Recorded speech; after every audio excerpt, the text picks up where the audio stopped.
Have you ever wondered why you can travel to Puerto Rico with no extra passport check?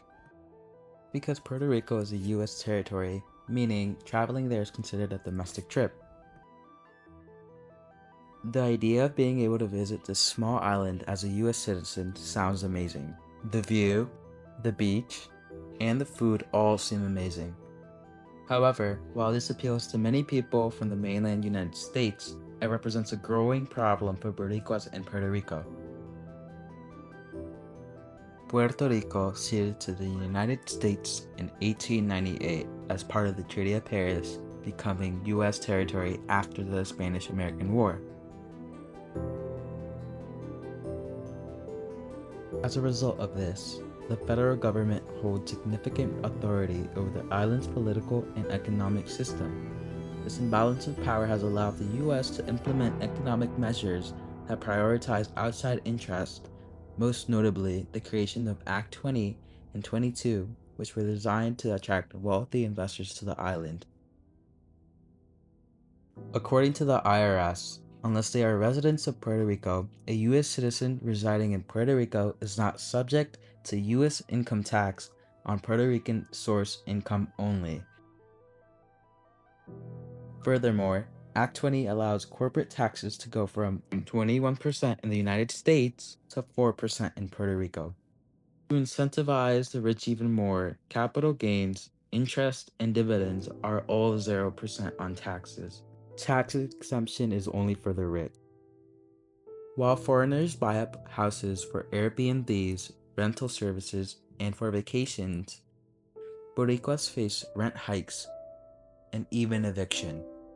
An article by Gabriela Drojas states the average household income was about $38,227 in 2022, while the median listing home price in the capital city of San Juan was $905,000 in January of 2024. With no steps from the federal government, it basically encourages gentrification in cities like San Juan. Puerto Rico's laws impose the public's access to the beach, conflicting with many private homeowners. As Liberation News explains, by law, all beaches in Puerto Rico must have public access. In recent years, however, hotels and apartment buildings have set private beachfront areas, denying access to the public and forcing many to go through dangerous paths to access the beach. This creates uncertainty on how the law is enforced, whether people have a say in a situation or not. The privatization of beaches can also seriously increase the cost of living for individuals who have already owned or rented a place before wealthy businesses.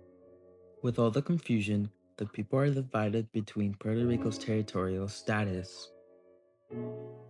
A congressional report released in 2020 demonstrates that 41% wanted statehood, 38 wanted Commonwealth, 8% wanted a free association, 6% wanted independence, and 7% were not sure. Rather than choosing to gain independence, the island's divided opinions reflect on how a century of U.S. influence has complicated Puerto Rico's path to self-determination. In the end, Puerto Rico's situation shows how complicated imperialism can be. To many tourists, the island looks like a paradise, but for many people who actually live there, federal control, unequal taxes, gentrification have all created an enormous gap between foreigners and natives. Government can leave the population without any representation and influence the future people want for the island. The voice of the people need to be heard in order to spread the word about imperialism and its consequences on the native population.